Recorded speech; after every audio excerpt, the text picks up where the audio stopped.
રૂ પૂર્ણિમાના પવિત્ર પર્વે મહેસાણા જિલ્લાના વિજાપુર તાલુકાના સંગપુર ગામમાં આવેલા પૂજ્ય ગુરુ શ્રી શ્યામનાથ બાપુ અને વિક્રમનાથ બાપુના આશ્રમમાં ભક્તિનો અદ્ભુત માહોલ જોવા મળ્યો।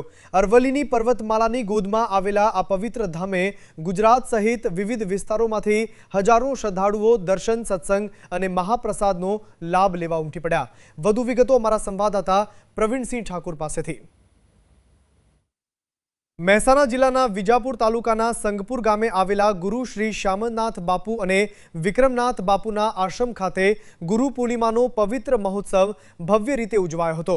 વહેલી સવારથી જ રાજ્યના વિવિધ જિલ્લાઓ તેમજ આસપાસના ગામોમાંથી હજારોની સંખ્યામાં શ્રદ્ધાળુઓ આશ્રમ ખાતે પહોંચ્યા હતા। આ પ્રસંગે ભક્તોએ ગુરુ મહારાજની સમાધિના દર્શન કરી આશીર્વાદ મેળવ્યા હતા તેમજ ભજન, કીર્તન અને સત્સંગમાં ભાગ લઈ આધ્યાત્મિક લાભ મેળવ્યો હતો। आश्रम खाते संतो महंतों सानिध्यमां धार्मिक कार्यक्रमों, भजन, सत्संग और गुरुवंदना कार्यक्रमों योजाया था। स्थानिक परंपरा और भक्तों की श्रद्धा मुजब आ समाधि स्थल विशेष आस्थानु केन्द्र मानवामां आवे छे। आ मान्यता ने कारणे दर वर्षे गुरु पूर्णिमाना दिवसे मोटी संख्या में श्रद्धाळुओ अहीं उमटी पड़े छे। आ आश्रमनी एक अनोखी विशेषता ए पण छे कि અહીં દર્શનાર્થે આવતા દરેક ભક્ત માટે નિઃશુલ્ક સાત્વિક ભોજન અને મિષ્ટાન પ્રસાદની વ્યવસ્થા કરવામાં આવે છે।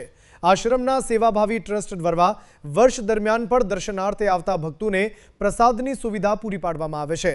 અરવલ્લીની પર્વતમાળાની ગોદમાં આવેલા આ પવિત્ર ધામ નજીક વાઘમતી, હાથમતી અને સાબરમતી નદીઓના ત્રિવેણી સંગમનો વિસ્તાર આવેલો છે।